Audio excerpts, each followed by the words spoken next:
Hey, good afternoon. Scott Luton here with you live on Supply Chain Now Radio. Welcome back to the show. On this episode, we're excited to be interviewing Andrew Johnson, an innovative entrepreneur, inventor, and business owner. So stay tuned for what promises to be a thought-provoking interview. On a quick programming note, like all of our series on Supply Chain Now Radio, you can find our replays on a variety of channels: Apple Podcasts, SoundCloud, YouTube, wherever you get your podcasts from. As always, we'd love to have you subscribe so you don't miss anything. Let's quickly thank our sponsors that allow us to bring these best practices and innovative ideas to you, our audience: The Effective Syndicate, Verison, SupplyChainRealEstate.com, Talent Stream, and many more. You can check out each of our sponsors on the show notes of this episode.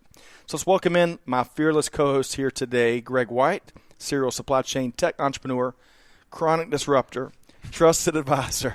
How are you doing, Greg? I'm doing great. I am doing great. I love that chronic disruptor, and wait till you hear the news today. It's going to be really appropriate. We're looking forward to that. We got the news segment is back, yes, right? Based yes. on Thanks to Steve, the people, Steve K. We can't announce his last name. You know, we have a lot of listeners when you have to cut people's last names off.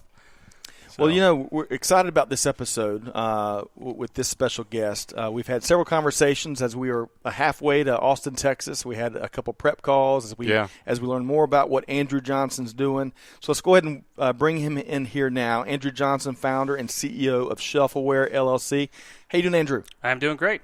Welcome in. Yeah, thanks. Thanks for having me, guys. This is really exciting. It's my first podcast recording, so... You got out of bed early. I fly did. Here from Kansas City, right? I did. Hot off the plane. Yep. Yeah. Got a couple coffees in me. To be here in person. In person, because right? I thought recording remotely would be awkward. Yes. At best. Not nearly as awkward as this is going to be. Oh, so. Well, fantastic. Thanks, Greg. Good preview. Well, kidding aside, we've really enjoyed the prep and just getting to know you better and your vision and what your company does, and I bet our audience is going to enjoy that too. So stay tuned as we interview Andrew in just a few minutes here. But Greg, before we get started, yes, the newly reinvigorated news desk. What's going on? What you need to know today in supply chain, right? Yes. So not necessarily news, but this is everlasting. Let's call it that, right? So interestingly, this survey by Resilience 360 says that a third of companies are taking no action to mitigate tariffs. So literally no action. One of the things that they are doing, if they are trying to mitigate tariffs at all, is sourcing outside of China. Right. One thing that notably is missing here is that companies they continue to source out of China or through China, but then they're bringing it into Canada and then across the border through Canada to somehow use. That's tricky, pretty sneaky stuff. I noticed that is not here, but I feel like there might be a euphemism for them doing it. Following the next most likely thing to do is to apply for tariff exemptions, finding alternate sourcing within China. I feel like that's probably the euphemism for sourcing it through Vancouver. Yes, and shifting production out of China entirely. So you know what's interesting, Greg, is there was news just this past week how there's new shipping lanes being opened again up in Oregon, up in that Pacific Northwest. So very interesting to see that, because it's landing in Vancouver, going through customs probably, and then coming down. Although I think a lot of times they're pulling it off the ships and trucking it down. I'm not sure exactly how they're doing it. I'm sure there is some expert who says that, but it's impressive that's not even the third most likely way to avoid tariffs. And a little bit concerning, maybe, that companies aren't taking any action whatsoever. I'm not sure why you would do that unless you have incredible margins that just don't force you to do that. Seems like it's kind of putting your head in the hole, right? It does, and we've talked to some companies who have enough margin in to be able to absorb it. Yeah. And I think with the companies that we've talked to, what we've seen is that many of them think that this is relatively short-lived, though based on recent comments by the president that they may or may not be. They think it's short-lived, and they're willing to absorb it for a period of time. Try and just wait it out. Yeah, exactly. That's a strategy, I reckon, right? Yeah. Sure. Like that. Yes. If you choose not to decide, you still have made a choice. That's right. Right? The great Geddy Lee. And another bit of news, U.S. manufacturing continues to decline. Not enormously, but considering what they were expecting as far as manufacturing growth, it's down quite a bit from the target. So the target was around 49.2%, of the Institute for Supply Management Purchasing Managers Index. So a PMI of 50 or higher means that there's growth.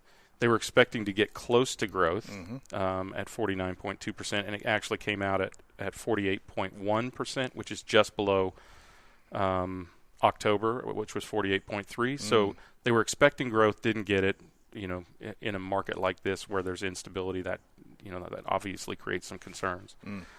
And it's interesting. You're just full of good news. Yeah. Well, it is what it is, right? I mean, look, you have to deal with it, and I think that the dealing with it is interesting. That we just heard that companies are resourcing goods, but they're not sourcing them to the States. They must be sourcing them in other countries, right? So that continues to be a weight on the economy. And look, I think we all know, and by the time this airs, it may or may not have happened, but I think we all know that the influencers of the economy are waiting for news like this to be able to press it down. I don't know how sustained it is or what, but it is we're gonna have some sort of downward pressure, probably through the end of next year. Yeah. Right. In better news, so this is not just influential, not just a downer. In fact, actually, technically Exciting. not a downer, but also something I'm going to participate in. Nice. We've talked a lot about trade shows, and one we talk a lot about is I want to say ProMat, but it's Modex, right, which is coming in March to That's right. Atlanta, and that is 35,000 of your closest friends. If your closest friends aren't in logistics but are instead in the cannabis industry, you can next week go to and you have a cannabis card. That's right. MJ BizCon, which is in Vegas, December 11th to 13th. I will actually be attending there because I'm on the board of directors of a company called Flourish Software, which supplies technology to the cannabis industry. Which has done really well. They continue to grow. Colton and the whole have. team over there. It's been an interesting one to kind of keep on the radar and see it. The hits keep coming for Flourish. Yeah, they have. And they serve all aspects of the industry, cultivation and production and manufacturing, distribution and retail, the dispensaries. So it's a really interesting company. Some of my fellow board members have been involved in some of the biggest of the big companies. Micah, sorry, I forgot his last name. Micah. I was thinking of Micah Malice from Jordan or from South Carolina Ports, right? But anyways, so we'll be there for a board meeting, and then I'm going to attend one day. I'm dying to see what this conference is like. So I was in Vegas not too long ago, and they were having yet another one of these conferences, and all I recognized was the smell. But I've never been to such a thing. I'm not really deeply involved in the cannabis industry, but since I've been on the board of this company, I've met a lot of people. There are some prominent people, believe it or not, in Atlanta. One of the largest retailers in the industry is based here in Atlanta, where by the way, it is not legal, right? Yet. And Flourish is based here as well. Anyway, we wanted to get all of the board members together. It was a good time to learn about the industry. We have a couple new board members. Who doesn't want to go to Vegas and let's face it, who doesn't want to understand the industry better? Sure. Well, a lot of our listeners will recognize and be aware that industry, the cannabis industry, is exploding, right? And not just in the States, but North America and probably beyond.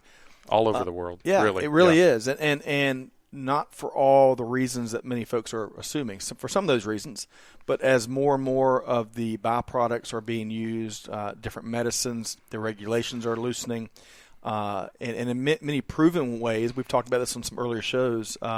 In our networks, we've seen folks that had certain seizure conditions, where the oils and some of the byproducts are extremely, in some cases, life-saving, which sounds dramatic, but there was one particular family that I came across a couple of years ago. So I think it's really it's fascinating to see, because especially as you've seen this exploding industry engage proven supply chain management chops, so to speak. It's been just really intriguing to watch it all play out. So. Well, I think it's important to understand the industry in this. Not that we need to go too deep into this, but right. there are THC products, right, which is essentially marijuana. That could be a flower biomass where you actually make a joint out of it. Some of it is edibles, gummy bears, and things like that. There's also CBD product, which is very low or no THC, but has all the benefits of the plant, right? And then there's hemp products. So I think people forget that up until fairly recently, hemp, which has no THC, was illegal. I mean, it was used to make ropes during the revolutionary days, and that part of the industry, hemp, now that it's legal, has become quite sophisticated and growing at a much faster pace. Yeah, they're processing it for all sorts of uses, like textile and stuff like that. Yeah. Incredible exactly. properties. We're back to making rope with it. Things like that, right? Well, norms are changing, generational transfers taking place, regulations are loosening. So it'd be really interesting. I can't wait till you get back so you can share some of the insights and what you glean. Yeah, I'm really seriously interested in it. So we've had some cursory contact with now Parallel, formerly Certera. Yep. One of the biggest retailers in the country here in Atlanta, and I'm just interested to see everything that's going on in the industry. And it's good also for us to get all the board members together in person. Yep. And just timely for this.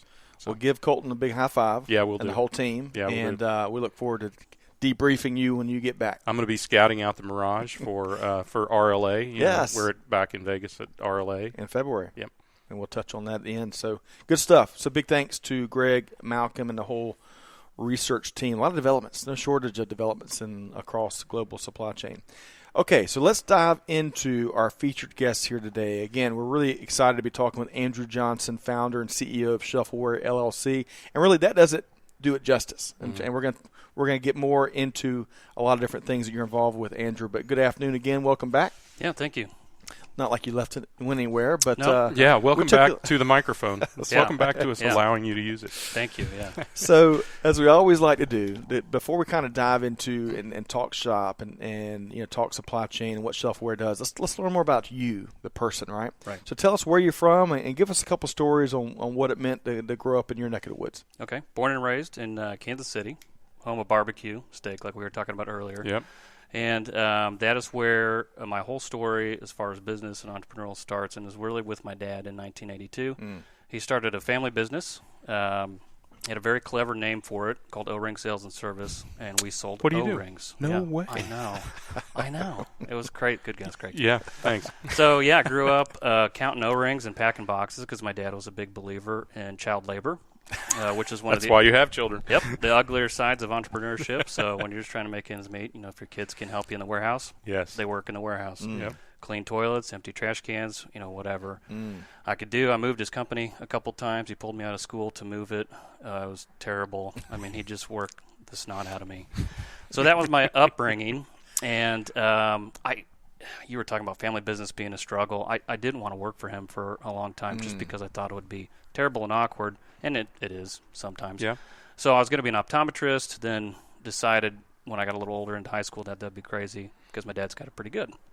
He'd finally gotten the business to a point where it wasn't all hand to mouth, and I started to see some of the freedoms and the creativity. Fruits of all that labor. Fruits of all the labor, getting kind of the hard work done. So my dad did all the yeoman's work, and then You're going to dive right in there and take advantage of it. Yes, I did. Yep. Attaboy. Yeah, so I hopped in, and it can go, at this point, second generation, and it can either go down the tubes or you can take off. Yep. And we're hoping it's taken off. And to do that, you can either sit back and kind of just reap the rewards of your dad's hard labor, or you can double down on the foundation he built. And so in basically, 2009 was really our jumping off point.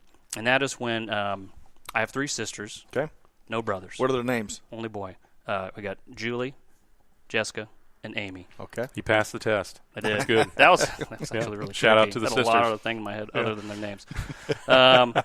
3 sisters. All the presents they got that you didn't. That's right. Yeah, all the trips they went on while I was working in the warehouse. That's right. Yeah, just getting whipped. So, yeah, just the 3 girls, and they all married relatively entrepreneurial dudes from very different backgrounds, very different personalities. And you could say it's lucky or maybe we were blessed, but however it worked, all my brother-in-laws ended up working for our family business. Wow. Outstanding. Distributing O-rings. So it doesn't sound very exciting, but it's basically an OEM-based product sales business where we're buying product. We're not making anything. Bring it in-house, stock it, and then sell it to manufacturers. And it's usually pretty highly engineered product. So there are some commodity-type O-rings and rubber goods. Right. And there's some pretty highly engineered stuff. You're talking about sourcing out of China and Vietnam and Taiwan. And I was mentioning that travel earlier. So we have sources overseas, sources domestically, and we're a middleman.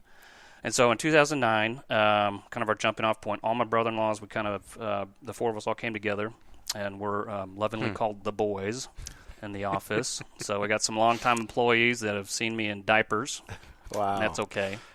So real tight-knit group, small company. In 2009, when we started really looking at what my dad had built, recognizing a solid foundation, but then realizing, we need to make a lot of changes, if we're going to bring this into the next era of business. And so we started diving in with a whole bunch of internal innovations, and those internal innovations, really started to spin off into viable businesses, and that's kind of what led us to ShelfAware. Yep. And we're going to talk about kind of the hub and spokes model that you're kind of referring to. Before we do, though, I want to get your take on entrepreneurial life, right? Yes. What it means. That there's so many, as we've talked about prior to the show, as we always talk about, there's so many different assumptions made. It is so challenging. And you talk about how finally your dad kind of things came together, but after years and years of in the trenches with blood, sweat, and tears and everything that goes into that, what do you think most folks don't truly get, or inaccurate assumptions about being an entrepreneur? It's been so glamorized, glammed up. It looks super sexy, and it has its moments, but growing up in an entrepreneurial family, it's brutal. They don't understand kind of the hand-to-mouth early days, the drama. My sisters, I hope they don't listen to this, but some degrees, my youngest sister's emotionally scarred from some of the drama and setbacks that my dad took that he wore on his shirt sleeve. So he couldn't really be in the office and say all the terrible things that were running through his mind. So he'd come home and he'd unload on my mom and my sisters. And I remember one night he came home and he had a bad setback. We had built this building and had some terrible construction issues and mishaps. And so he's looking at a big pile of money that he owed on a worthless building, and he was obviously really angry. And he went off on this tirade about how we were going to be homeless. And he looked at my little sister and he says, "You're going to be eaten out of the gutter." And I was like, whoa. I think I was just by nature, I'm more flippant, so I probably chuckled at that and said, Dad's making a big deal out of it again. Here we go. Yeah. My little sister, she started crying. She was like, internalized it. We're going into the gutter. We're never going to eat again. So that's the brutal nature of it that really hits home. It affects your family. It affects you personally. It affects your friends. If you get into a service business where you're trying to sell services, well, then you got to hit up all your family and friends, and so that's the brutal nature of it. So, if you are successful, it is fun, very rewarding, but you have to be appreciative of the risk and the failures that you're going to have. And this was not my dad's first business. He failed miserably at his first business. That was really in South Carolina, so not too far away from here. He was ahead of his time. He started a tire recycling business. Wow, okay. He was trying to recycle crumb rubber and tire byproducts. And he had invented this tire splitting machine. Didn't work out. Miserable failure. Had to go back to his parents in Kansas City with his tail tucked, broke, penniless, and then got into sales, and then eventually led to starting another business. But interesting. Yeah, you don't usually crack it out on the first attempt unless you have a really good idea and a good plan. I think it's important. That's an important thing to acknowledge. I can tell you that I told the then CEO of Americold Logistics that I was going to start a technology company, and he said, "Don't do it." That was his advice, his specific advice. Sorry, somebody's trying. I hate to miss this deal on insurance. Yeah, can you guys get on? He said don't. He said don't do it. Fortunately, I didn't listen, but we have some of the same kind of effects. The thing that I tried to do, and I would give anyone who has a family starting a business this guidance, and that is be very transparent and explicit. we are going to eat peanut butter and jelly sandwiches for the next year because Daddy is really going to go for it or whatever, right? And my two older daughters, my younger daughter is 10 years younger than my oldest daughter. So she didn't experience at all the same thing. She was never poor, never, right? Never ate peanut butter and jelly sandwiches or anything. So they have a very different purview of that life. But anyway, I think the important thing is to be transparent and delicate with your family. And if you have to, this is what I did, if you have to rant and rave. Try to keep that between you and your spouse. Yes. Or not your children. A good friend who also owns a business. It's always good to have someone else who owns a business because other people can't relate. What we found, even my wife and I, we found that the people we were socializing with, they didn't understand. They don't get it. Because they had JOB. Right? And that's one big advantage I have over my dad was, I mean, he really didn't have anybody, and by nature he's more of a loner. And so his only outlet was, his wife and kids because he couldn't do it at work because they're his employees. So and you don't want to shake the trees at work. Rock the boat there. So that's the advantage I have with my brother-in-laws is we're pretty tight-knit. We share our ups and downs together, and it's kind of a school of hard knocks, so we get to live out together. So big advantage over my dad. And the other thing I'll add to that, like the finances, be very transparent with your spouse and your family if you're going to get into entrepreneurial venture. Finances are going to be really tight, but it's the time for me. I think you have to announce that too. The time's going to be your most valuable asset, no matter what you do in life. And if you're going to go out and start a new venture, it's going to suck and demand all of your time. I mean, I didn't see my dad for a lot of my youth. He didn't come to a lot of my soccer games. I mean, my grandfather came to a lot of my soccer games. And I don't think my dad really likes to hear that, but he was gone a lot because he had to be. So it's really the time to get it started. That really monopolizes everything. We could really, I love what you're sharing and appreciate how transparent you're being about it because I think, Greg, and I can definitely relate to a lot of what you shared, and I think that opens. Yeah, you've got little kids now, right? Well, just like Andrew. I have little kids. Yes, 8, 6, and 3. Yes, we're very, very close in our ages there. But thanks for taking the time. There's so many assumptions made, but what I heard both of y'all speak to is how critical that support structure, wherever you get it from, family inside the four walls or mentors or your partners or whomever, that is so critical. It is. Because it's not all, roses and daffodils. Yes, well, I mean, the truth is they usually don't see an entrepreneur till you get to kind of my stage, right? Because your head's down in your business. I mean, I've realized that too. I was heads down in a business for 15 years. My social circle got really small. Tiny. Even my business circle got really small because I was focused on growing this business. And then and then when you have the time to do it is when people tend to hear about it, or when you have a really big win. Yes. Right. Yes. Yeah. So I think it's good to expose that to people because it gives people a realistic expectation. Yeah, absolutely. So we're going to bring you back. We're going to take an even deeper dive into all things entrepreneur. I love what you are talking about. But let's talk more about your professional journey. So what we want to do, you say you're new to supply chain in some of our podcast talks, but you're really not. You kind of, I could see you as a child doing some of those activities, packing boxes, which and are shipping. which are core. Supply chain is all things these days, right? True end to end, big dose of technology, but still a lot of people in process, right? Right. But let's talk about that professional journey up into ShelfAware. How did that go down? So when I say I'm new to supply chain, I'm really new to like personalities. And when I get into each niche, I find that there's this core group of personalities, and there's power structures, and there's politics, and so I'm new to that. But I have been in supply chain my whole life in the sense that we supplied product to OEMs, and we had a back-end supply chain that we were managing that whole time. And growing up in that world, I can't say enough about. If you want, go back to entrepreneurialism. If you want to be an entrepreneur, and you can piggyback off of somebody else's hard work, like my dad. My professional career really has just been pretty simple. We got into my family business. I had the already established playground. We had a bent towards entrepreneurialism. We used the established playground, made it super, super efficient to where it could basically run itself. So there's internal innovations. I mean, we went paperless. We got more organized. We changed a lot of processes. We automated it with little pieces of software. We got a new ERP system. We invented a smart counting scale to make our shipping process more accurate and faster. And those were all these like little kind of like micro inventions, micro innovations that we were not only crafting and honing our skills for like establishing products and platforms and services, but just making our core business stronger. Yeah, that's great. It wasn't like we sat down one day and said we're going to start a couple companies. It was just this more natural process of we're going to make what my dad's built better, faster, stronger. Yep.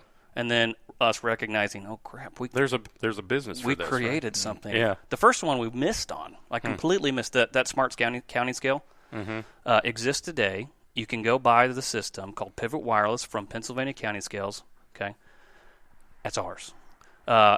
We didn't license it. We should have. We didn't protect the intellectual property. We should have. We literally just wanted to solve a problem for ourselves, and then went out in the marketplace and said, hey, these counting scales, they're not networkable. You can't put them on a server. They don't have a brain powerful enough to really compute anything. This is pathetic. So we put a Raspberry Pi little computer inside the counting scale in our own warehouse, and then wrote a user interface through an Android app. Gosh. And then saved hours a day in the shipping department. That was your brother-in-law? Yeah, that was Adam. Yeah, so he'll come up. Starts there. He'll come up more in the story, but that piece of writing software, taking my dad's company from like basically the 90s to a modern day distribution company, and really coming up with our own tools and our own pieces of automation, drove us from 2009 to today. My family business, this core business, is doing a lot more with less. So we tripled the revenue, and we have the same amount of people that we had in 2009.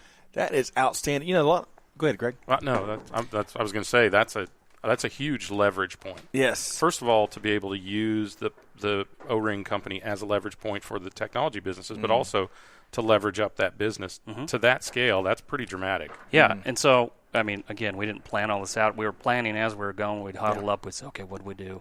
We made this piece. But now, as we were watching it develop and seeing these other ventures pop up, we learned from the counting scale thing and said, well, crud, we missed an opportunity to establish another revenue stream and create another whole business. Right. But it's okay. We'll move on. So we created another one. And so we kind of, I just call it the kind of hub and spokes model, which I think is a term that's been used in other aspects of business before. Sure. So I want to dive into that, but real quick, I think what you're describing in terms of the innovation, the entrepreneurial thinking, the creative thinking, the critical thinking, and the problem solving, that is inherent to successful supply chain professionals. You know, let's talk about this hub and spokes model. How does that work? So what we realized was if I think it's much more efficient to take an already established business and from an entrepreneurial standpoint and build off separate revenue streams from that central hub. And with the central hub being O-ring sales. Central hub being O-ring sales and service. So that was what we saw as like the mothership. And we and let me back up a little bit. Yeah. You know, I had those three brother-in-laws. These were dudes that my sisters married. I didn't know them before they brought him in and married him. They drug him into this family business, you know. It was awkward at first. And I think I would say this to anybody that's working in like an entrepreneurial team or startup. My brother Jay, and I dropped the in-law part now, so my brother Jay. I noticed that. Yeah, it's hard. I go back and forth because I confuse the heck out of people. When I just call them my brothers. Well, I thought you had sisters. Well, I do. My brother Jay, he...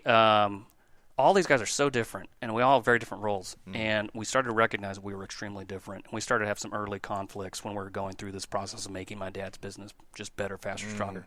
And so Jay stepped back and said, whoa. Like, we're going to have some serious conflicts if we don't really get to know each other on a deeper level. So he actually made us all take a personality test. That's good. And I thought it was stupid. What one was it? Of course you did, right? Well, he's a huge believer in the Enneagram. Okay. What was that? Enneagram. Okay. But there's a lot of them out there. There's lots of them. Yeah, tons of them. I think we took a different one first. But anyway, we all took the personality test, and then he had Adam read mine, and Jay, read Adam's. And we went around the circle and read the results of this test and said, dang, that is you. Yeah, that is exactly you, and that's what really bugs me about you. Yeah. And that's what makes you great, Yeah. And so that process, that was probably somewhere in like 2010, 2011, where we were just getting our arms and our head around everything. But that set us up and really started to drive all of us into separate lanes, which was key for us to be able to work and thrive together, was find your lane, find your niche. So I'll run through them real quick. Yeah, please. So I'm the dreamer. Okay. I'm the dude that's out front, plowing new ground, and frankly, I don't care if I leave people in my own organization in the dust. Right. And if they fall off the wagon, well, sorry, buddy. If we run over you, boy, that's casualty of war. Yeah. We're just plowing ahead. Okay, Yeah. So that's me, dreamer. Onward and upward. Onward and upward. To hell with everything else. Yeah. Jay, he's probably the true innovator. He's the guy that like looks at anything, process, system, people, and just says it could be better. And to the extent he's kind of crazy, he will burn something down before he even knows what he's going to build. So, and that can be a real problem. You got to watch Jay. Don't let him loose. He'll just start burning stuff. Don't give him any matches. Yeah, no matches. He'll burn it down. And then Evan, he's a mechanical engineer by trade, very much an engineering mindset. But he is by far the levelist of all of us as far as level-headed.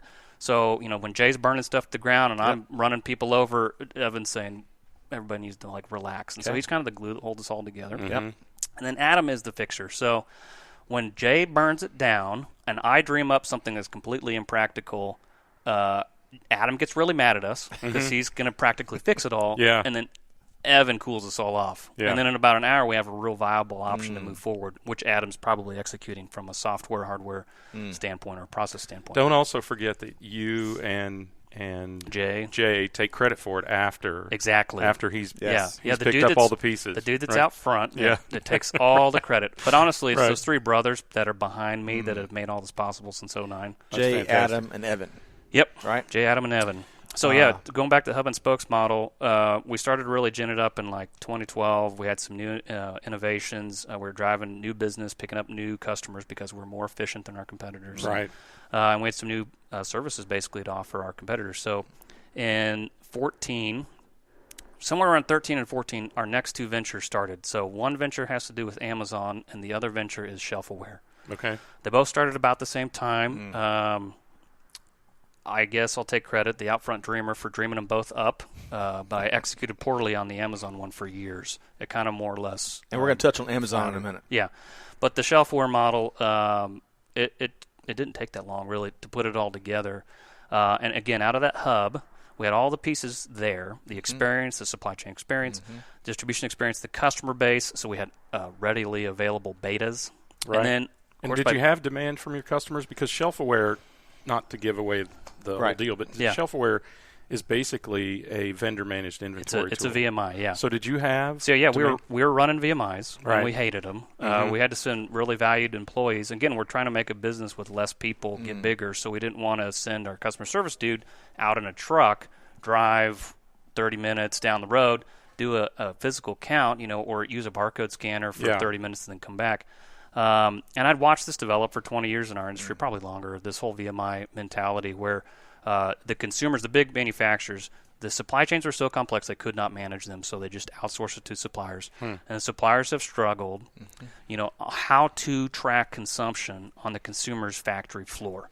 So product could be scattered everywhere, and the solution really has been dudes, people, not just dudes, women too. Right. But, people out in the factory floor, literally visually scanning inventory or maybe using a barcode scanner to just increase their accuracy and input on data. But then you got to go through and barcode everything. Yep. And plus, so, the product that you have is often not individually packaged. No, correct? It's almost always bulk.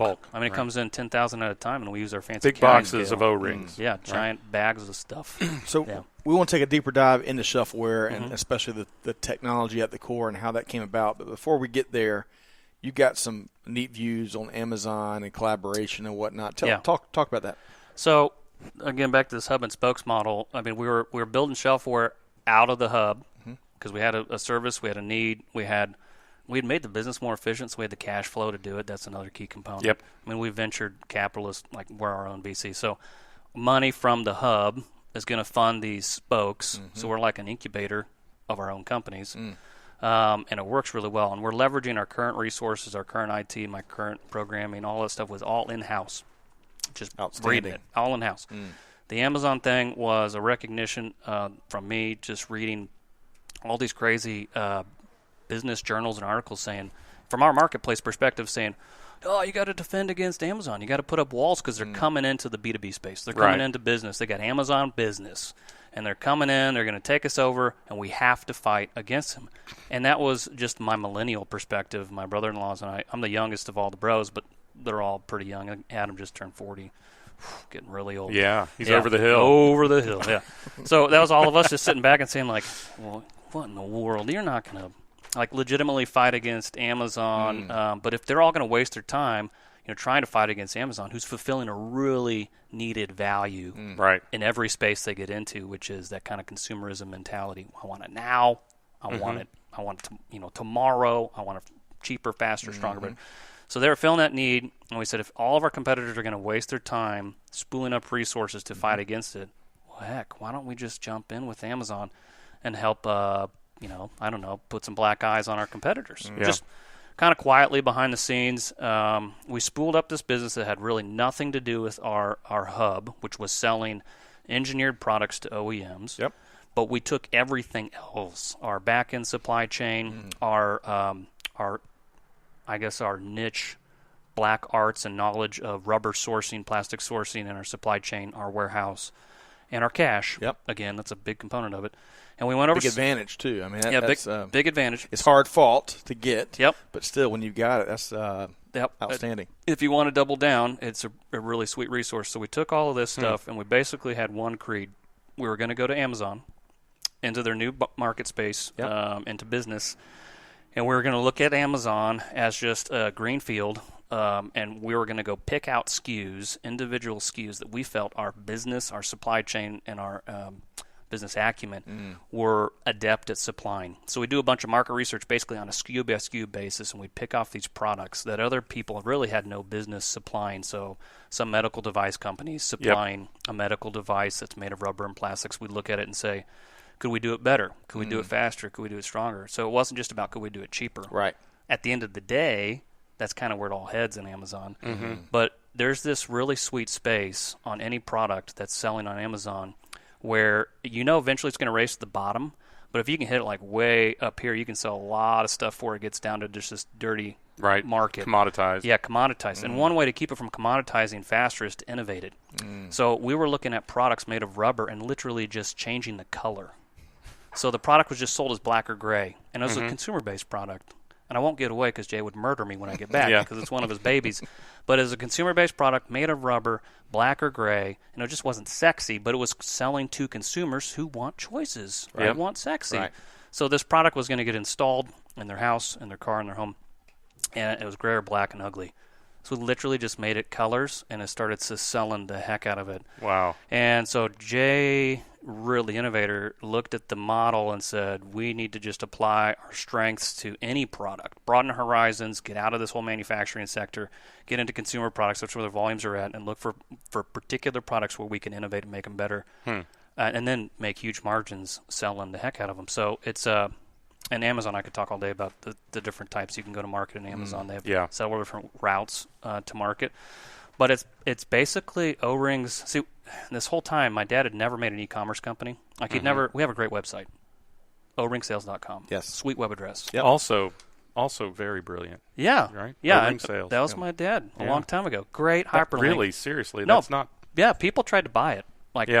All the time, and we probably should just sell it now at this point, but it's more or less a couple of landing pages that tell people about our company because we never built an e-commerce company on oringsales.com. We should have, but when we started the Amazon thing, we also recognized we're a decade too late on the e-commerce play. But forget it. Stating the obvious. I mean, hindsight is not 20/20; it's 25. It's super acute, right? But for all the things y'all did get right in the lead up to be in the position now to change the game and transform the organization and take advantage of these opportunities, I mean, it's really I didn't gather all of this story in some of our earlier calls.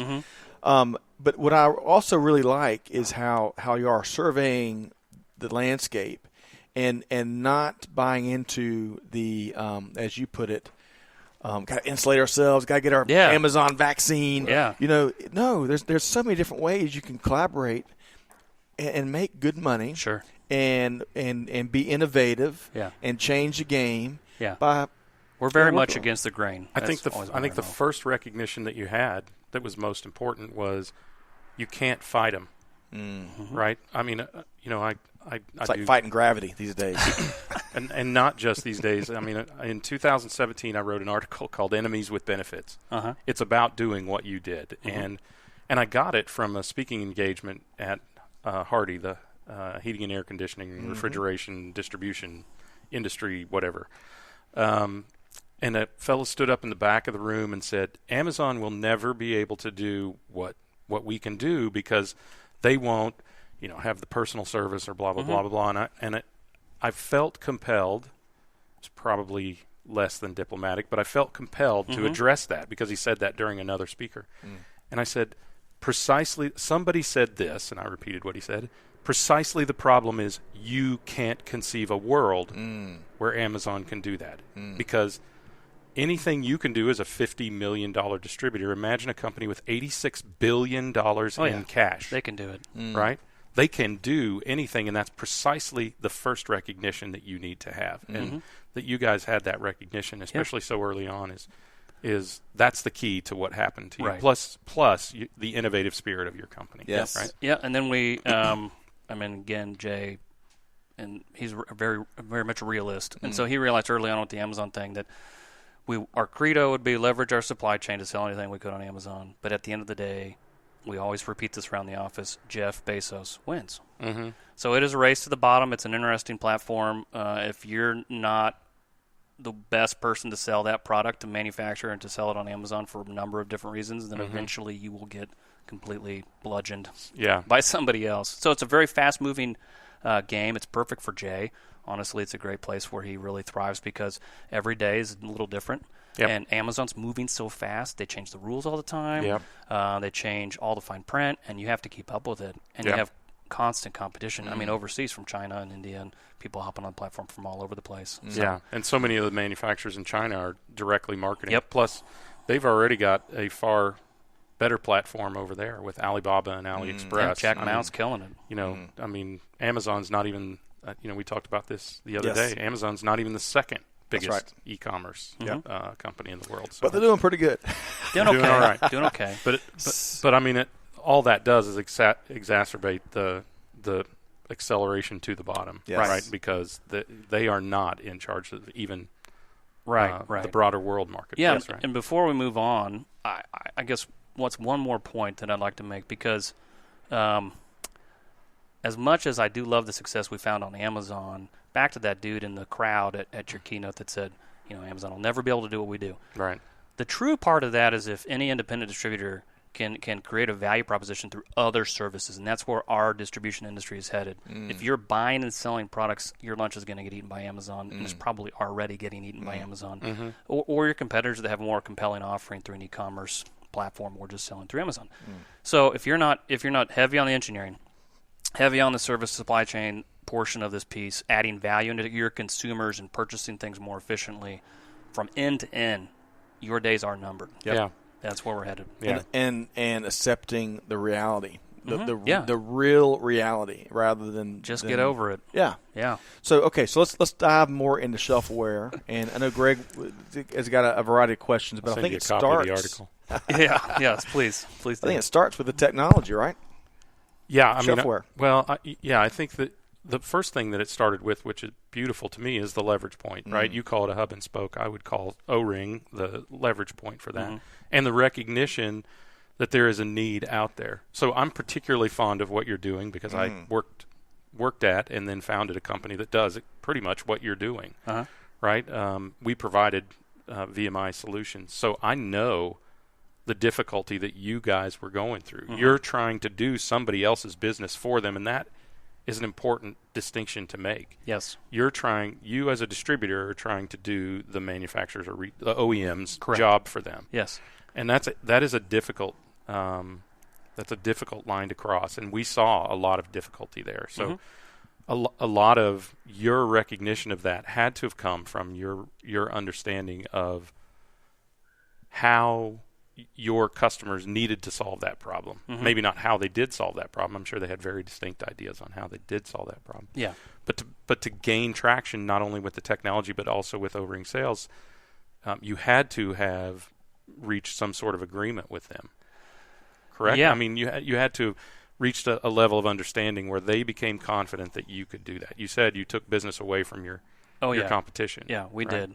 And early on, I mean, it's the value-added sales proposition, and I was terrible at it.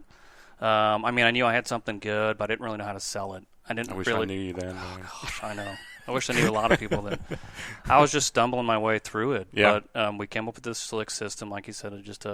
Shelfware was conceived as we just want our guy in the truck back. We want him off the street.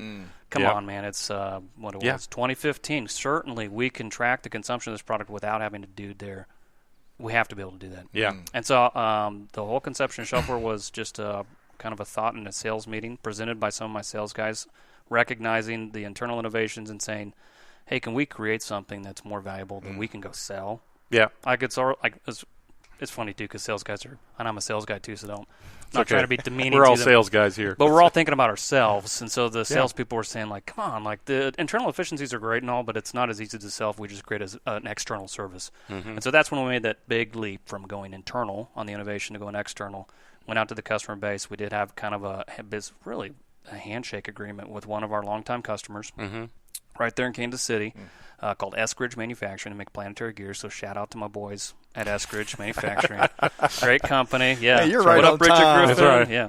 Midwest. Yeah. Peace. So great dudes. We'd had a long relationship with them, and we were running just a dude in a truck VMI on about 200 or 300 SKUs. And we went to them and we said, hey, we got this like half-cooked idea where we're going to use RFID technology. And this is very similar to the pitch I had to make to my dad, too. I gave him like this really well-thought-out 10-minute business pitch in like 2014, 2015. After the sales meeting, I did some more sketches on some paper, did some research on Google, decided I knew nothing about RFID technology, software. I knew my brother-in-law could probably write me something.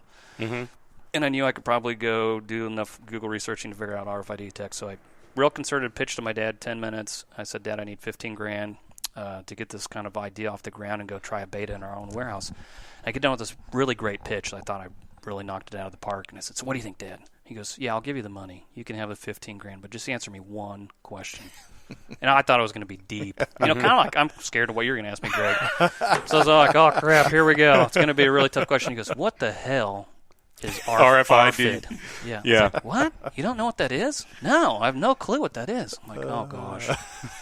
So that was like one of my early issues was just selling the value, selling the technology, was a lot of education. And that's what the approach I ended up taking was it's all very educational. You got to sit down with operations, executives at these manufacturing places, supply chain managers, and educate them on not only where the technology, because they know RFID from 20, 30 years ago. Right.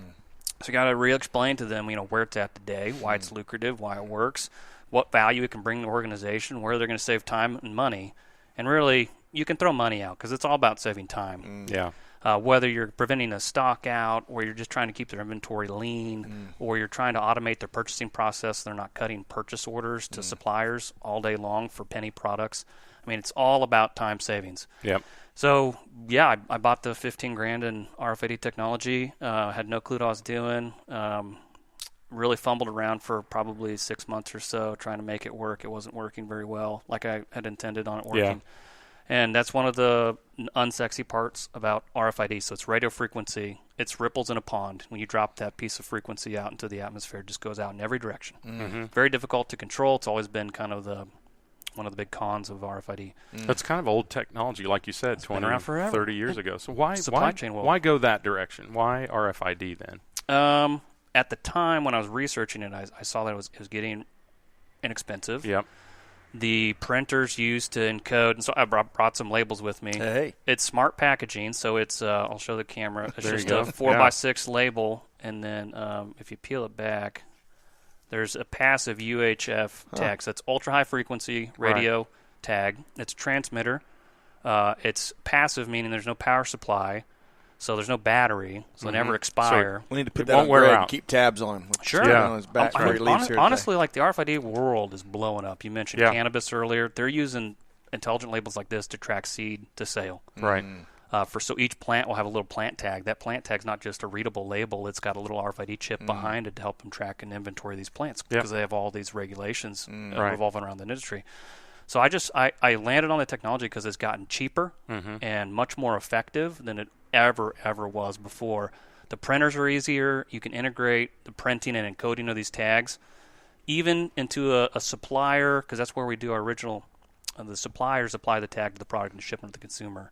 And so I recognize that the suppliers are not where we were at. They didn't have a software guru on staff. They didn't have any kind of like baseline technology. Sure, so there's advantages. Yeah, we had to create a third-party software platform that could feed the tag encodation data to a real cheap and expensive. It's a Zebra label printer for like $3,500. Okay, so that's your initial investment to hop on the Shelfware platform as a supplier.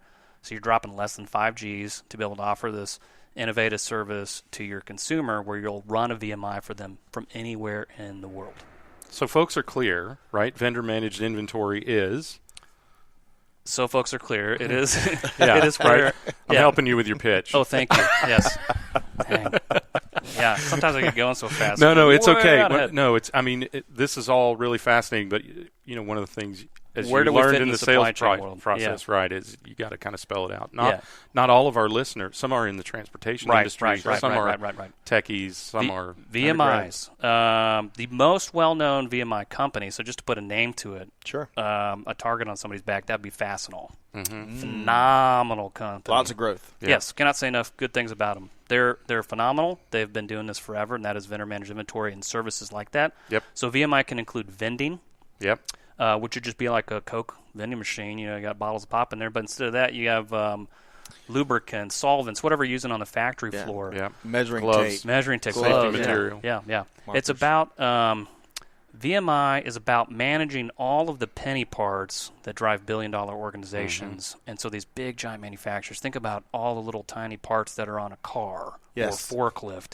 And they're asinine, in value. Yes. From a dollar and cent standpoint, they cost pennies. So like 2 or 3 pennies for a stupid O-ring. Right. Which I love. But also managing the data behind all of that, which is an allows you to undertaking. make it huge, immense undertaking, but allows you to make huge decisions with huge benefits. And so we did a show at Fastenal. So shout out to Greg Campbell because they do have a fascinating story. We did 2 shows out there, and one of them was really focused on the Fastenal story. I can't remember the name of that episode. Fastenal Family and Faith, I think, or something. But as we took a tour of their facility and to put an image of what you're describing for our listeners that haven't been into a factory and seen these vending machines, imagine in the old days or some of the shops I've been in and have worked in, if someone needs a Sharpie to write on a shipping box, it'd go grab 4 or 5. Yeah. And it'd be invisible, right? And Sharpies are probably the cheapest component that things would go missing.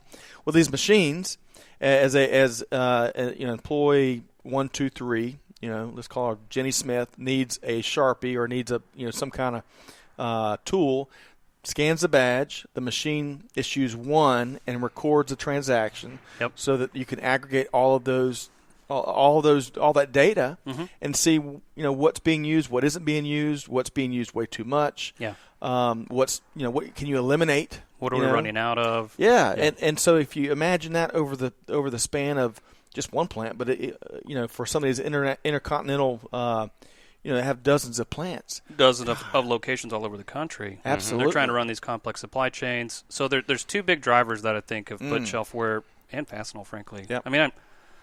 You guys know the Fastenal guys, so you can tell them, I'm kind of a creepy stalker of theirs, and I've been following their whole story. They're listening to this, so they know already. I actually use a lot. They probably already know. So they have an RFID solution, several different RFID solutions that I've studied. And shot holes in and actually used some of the ground they were plowing to go a different direction with our Shelfware product. And it was kind of away from the concept of vending. So there's a couple ways you can solve the VMI hurdle, which the VMI hurdle I think most simply put is super cheap little commodity products that are very complex and individual that come from multiple suppliers. So you got 1,000 different product SKUs going in to build one little pump or motor. And they cost pennies. You put them together and you can sell that motor for thousands of dollars. Okay. You're missing one of those 1,000 parts, you can't build the dang motor. Right. And so you have these massive operations that are cranking out motors at an insane pace. And they run out of a 2-penny O-ring. That is the cardinal sin of a commodities supply chain manager. And I say commodities kind of tongue-in-cheek because I love O-rings. Clearly. They fed me. Yeah. I really like them. Yeah. Yeah, but they're cheap by nature. Just a little tiny rubber O-ring. But there's tons of engineering into them. There's a lot of different materials. Sometimes there's really long lead times. And so as much as we want to hate on the supply chain manager that ran the pump factory out of an O-ring, it's actually a really complex problem. He can only buy from one source. Maybe it's a brand name like Lead time 6 months or whatever. 6 months or 6 weeks or 8 weeks. And they're all a little different. Yep. So the solution in VMI was push all of that complexity back to the supplier who has a much better knowledge base on that, make him run it. And push the liability back on him, too. Well, I think the magic of VMI is that so I worked for a major auto parts chain now owned by O'Reilly, but we had 1,000 stores, and we had 60,000 SKUs in the stores. Your SKUs were inconsequential to us, but they were everything to you. Yep. So it makes so much sense, VMI, for you to tell me when I need more of your stuff. It makes even more sense when you just do it for me, because I don't really care until I can't build that engine or sell that part then or you're whatever. pissed. Right. Yeah. So the beauty of VMI is that it is the person who has the most to gain and lose is managing that piece, that segment of the supply chain, and I think that's the magic of what you guys are doing. Yep. And so we looked at all the different solutions that were out there on the marketplace, and we chose RFID as a baseline technology, but then we deployed it in a way that hasn't been deployed before. So a lot of people have put RFID chips on bins because you got your 2-bin Kanban system. Yep. That's been around forever. So the easy innovation, and this is what happens a lot in innovation, it's incremental in nature. Yeah. So you take something that pre-exists and you say, how can we make it slightly better? So that's what's been happening for years in our industry. They're trying to make VMI slightly better. We had the opportunity with the whole hub and spokes model to sit back with our experience and our knowledge and do a lot of research. I stalked the heck out of Fastenal and other companies like Fastenal, trying to figure out what they were doing, why they were getting phenomenal growth. Sure. And huge growth. They've killed it. Yeah. And how we could do something very similar but different and maybe better in some respects. And so we went down this intelligent packaging route. Yes. Yeah. And you say stalk kind of tongue-in-cheek, but benchmarking has been around for millennia, I'm not right? sure he's tongue-in-cheek. I'm not really tongue-in-cheek. No, I'm a creepy stalker. I'm a legitimately stalk them. Yeah. So I know we are intrigued with this cloud sourcing.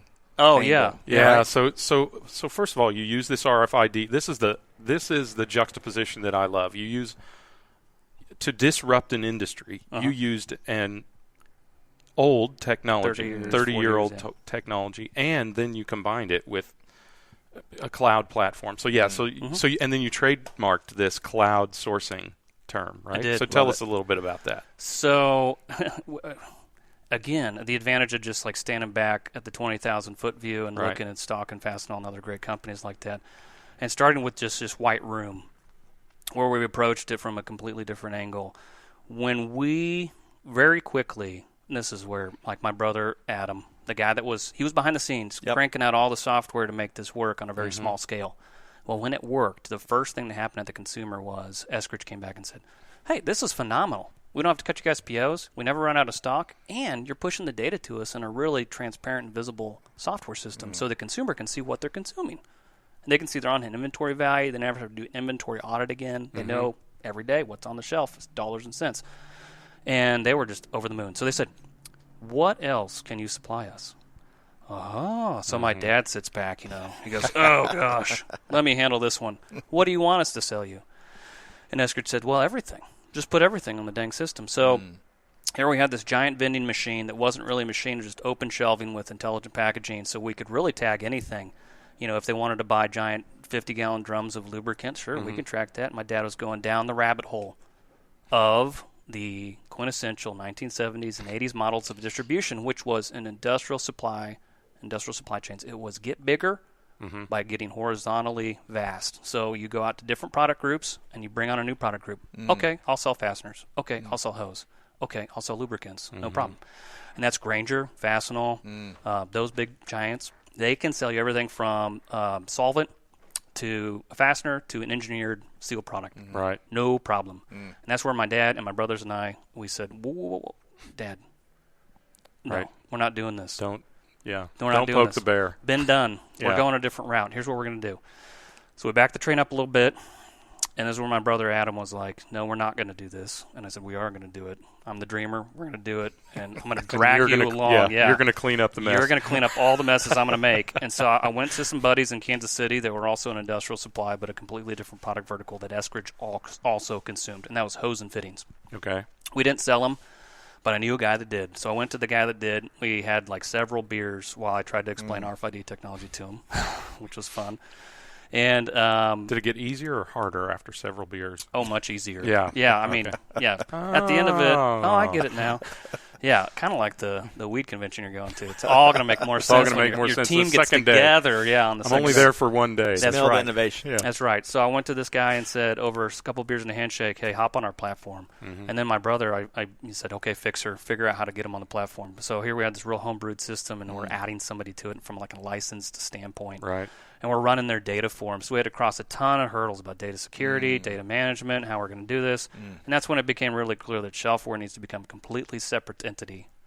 And if only because of the liability towards O-ring sales and service. If only. Yeah. So we had to – that was a tough process for me to leave what I knew and loved and go out as an entrepreneur and do something completely different.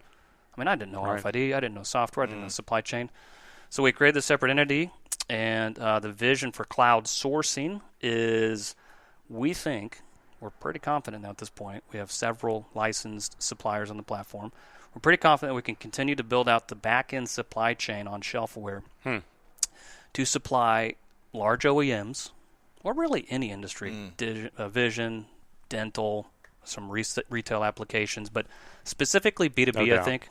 B2B is probably our niche we'll always kind of stay in, but we can put together a cloud-sourced team of experts that have expert knowledge in each of these product verticals. So the hose and fitting guy's really good at hose and fittings. He's got all the engineering, all the services, and then the O-ring guy's really good at O-rings. We'll put them together, put them on one symbiotic platform. They're all using the same technology. They have the same printers. They got the same cloud-based system that's tracking their inventory. And we can run one big multi-sourced VMI at the largest consumers in a more efficient, more cost-effective, more visible, more transparent fashion. Yeah. So what we're really going after is the Fastenals of the world that have these really large VMIs where if you really get into them and you get into these engineered product verticals, they really have no business selling some of those products. And the niche distributors like my dad's company and our company, we have much more. I mean, honestly, when you get behind the curtain, we're supplying a lot of these large horizontally integrated suppliers. We're supplying them product. Yep. So they're not buying it from the factory in Vietnam or China or Taiwan necessarily. And some of these smaller niches, they're buying them from other distributors because the product's so specialized. Yep. So if you can put a bunch of specialty dudes together on one team, Team America, and then you can go after any of the largest supply chains and you can deal with them in a very transparent kind of collaborative fashion. So that is cloud sourcing. So part of the solution... Terribly explained. No. So part of the solution is the talent, the industry expertise. Exactly. Right? Yeah. It's not just technology. No. It's a marriage of the physical tracking of the product with collaborative software. That's the marriage. So we're collaborating from a supply standpoint where our expertise and our engineering and our knowledge base, our testing facilities, the other value-added services we can bring to the table. So that's the collaboration piece. But then we're all on one simple, easy-to-use, cheap, fast, effective physical tracking of a supply chain product. So we can't do this all day. Yeah, we should talk about this after. Absolutely. Sure, Got over some world-class enchiladas. Yeah. All right, yummy. so let's I want to touch on innovation, get some thoughts there before we wrap up the interview here. But before we do that, talk to us kind of in a nutshell the path ahead for Shelfware. Where from here?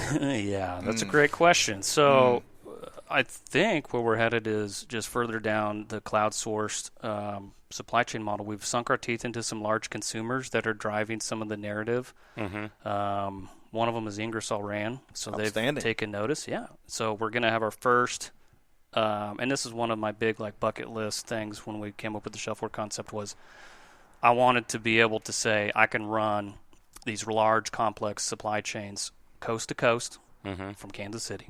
So little old Kansas City, there's a supplier, happens to be my family business, which is also convenient. But they're supplying two factories that are manufacturing completely different products coast to coast that were formerly managed by one big corporate supply chain group based on the East Coast. Yeah. And what they were really looking for was vendor-managed inventory that had coast-to-coast visibility and transparency that only technology can offer outside of Fastenal with all their branch locations. Right. So they have 3,000-plus branch locations. They could offer that, but it wasn't scalable to the fact where they could go to the Badlands and the Dakotas and still track product with the internet, cell signal, and RFID chips. So they hopped on with us, and so to some degree, the large consumers are kind of dictating, where we go. I think it's always going to kind of stay in the B2B space, collaborative supply with the baseline technology, and we're just going to kind of build it out. It can go. It's cool because the consumer can drive, and they'll onboard suppliers for me. So if I get into a place like IR, and they say, "This is great. Hey, supplier of lubricants, dance, get on the Shelfware platform." Well, what are they going to do? They're probably going to come talk to me. So that's kind of convenient. And then it can go the other way, so I can work with the supply chain side, the supplier side of it, introducing them to technology so they can differentiate against Amazon. So they can differentiate against Fastenal and Grainger, who are eating the lunch of some of us smaller independent distributors. Right. I can give them tools like ShelfAware, equip them to go to battle against some of these juggernauts. So it goes either way. That's kind of the path forward that I'm burning the candle on both ends, and then just figuring it out as we go, which Exciting. is kind of our nature. Your agnostic position, though, in the marketplace will serve you and the consumer, your customers, well. Because ultimately, Fastenal and Grainger, they have to. I mean, they can have vast product mixes, but they have to focus them on their product line, and you can be agnostic in that regard. I can go anywhere. Yep. Yeah. So Yes. we're going to keep finger on the tabs. We'll have you back, especially as it sounds like you're priming up for a huge 2020. Excited to hear some of the things that you've got going on. Kind of where you've been and where you're headed. As we start to wrap up this podcast conversation, I want to pose a question to you. I'm going to frame it up so we can get it in under the 2-hour time frame. Number one? What is, speaking innovation, I think if any of our listeners take anything away from what the story you've shared already, it's just how innovative you and your brothers and the family has been, right? Going back to your dad and some of the things he was doing differently and pushing the bar. You talked about, whether it's process or some of the equipment you designed that unfortunately kind of went out from, different places. So, speaking from an innovation standpoint, talk about, number one, what one of the biggest challenges you see for independent companies to drive innovative processes. And then the second part of the question, what is one of the things that can be done to help address these gaps more effectively? And gap by gaps, I'm talking about successful, practical innovation in the independent company arena. So biggest challenge first, do you think? I mean, it's so hard for me to put just pick one challenge, but for me, in industrial supply, I'll speak from where I'm most comfortable in industrial supply chain. There are a lot of independents out there that are still run and managed by baby boomers, and I'm not an ageist. I get along really well with my dad, and he's very innovative, but they have just if they don't really open up their minds and just consider the possibilities and allow some of these crazy millennials to dream a little bit, they're at a big disadvantage. And I think in some of these independent companies, we've failed to reinvest in the company and update the infrastructure. So that's probably the biggest struggle, is the personalities that have maybe failed to invest in their small independent company. Those will get acquired by folks like Fastenal and other large, and the M&A market's really heavy.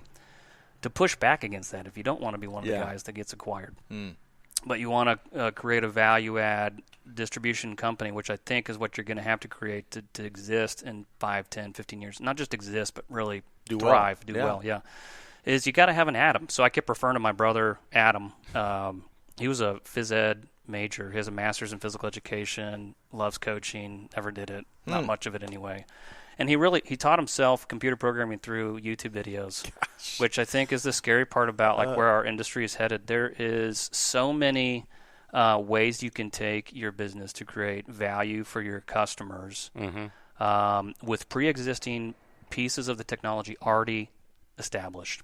So if you want to push back, if you want to be the independent distributor that thrives in 2020 and beyond, you're going to have probably not just one guy, but a team of individuals that really intimately know your company, that are entrepreneurial in nature and motivated to make it better, put their heads together. And you're going to have to give them a really large budget of time, not necessarily money, because, again, some of these pieces like Google Cloud, AWS, these technology pieces already exist. You don't have to build them from scratch. Right. So they just need a lot of time to think and to put some ideas together and give them a long leash to take some risks, but they can take your independent distributorship to the next level through a process of internal innovation. That's where you practice. You get good at it. You get a couple small wins under your belt, and then your team can launch something external innovation into your marketplace that's niche to you. And, I don't know what that could be. It could be a whole host of different things. It doesn't have to be supply chain related. Right. But that's, I think, the way forward for a lot of these small independent distributors. It's very tangible. They can do it without a big budget of money. I would not hire outside consultants. I think if you want to do it right, you don't want to do it effectively, you got to do it yourself. You just got to hop in the trenches and do it. Love it.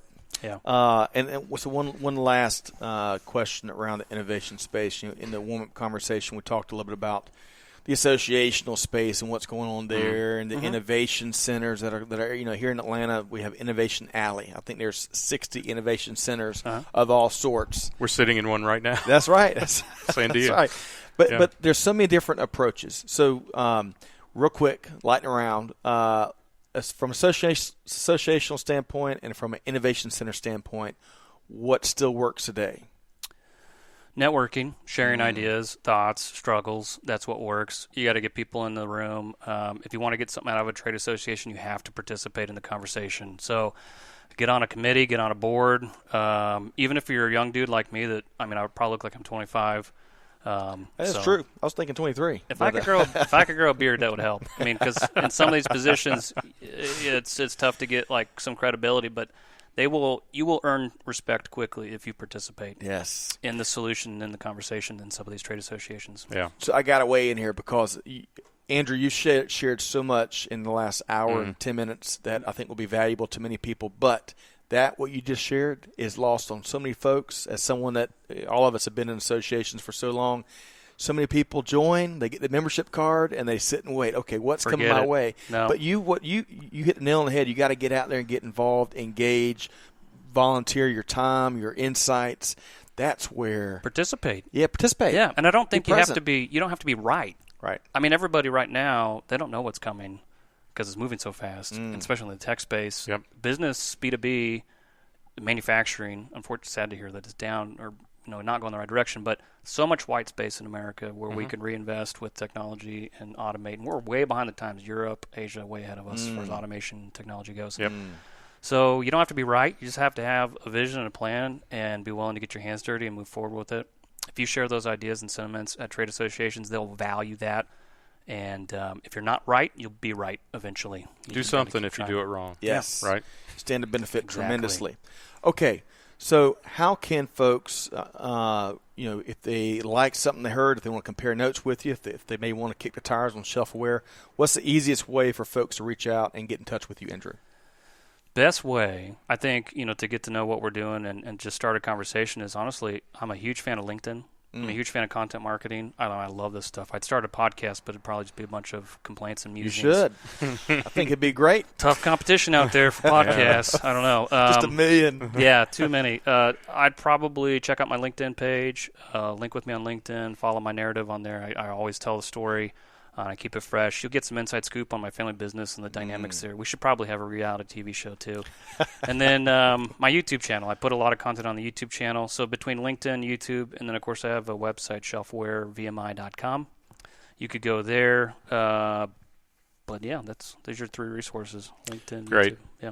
Just search ShelfAware. And you're doing more and more keynotes, too. Yeah. We were talking about some of your keynotes prior to going on. And I want if you want me to come speak, I can yammer on a podium. I'm getting better at it. Podcasts are easier because conversations are always easier. But putting together like a prepared speech or keynote, I'm willing to do that. It takes practice, and I'm getting better. But that comes from just being a part of trade associations and just standing up and saying what everybody else is thinking. Yes, leaning in. Yeah, leaning in. Put yourself out there. And then people said, hey, would you do that on stage? And I said, sure.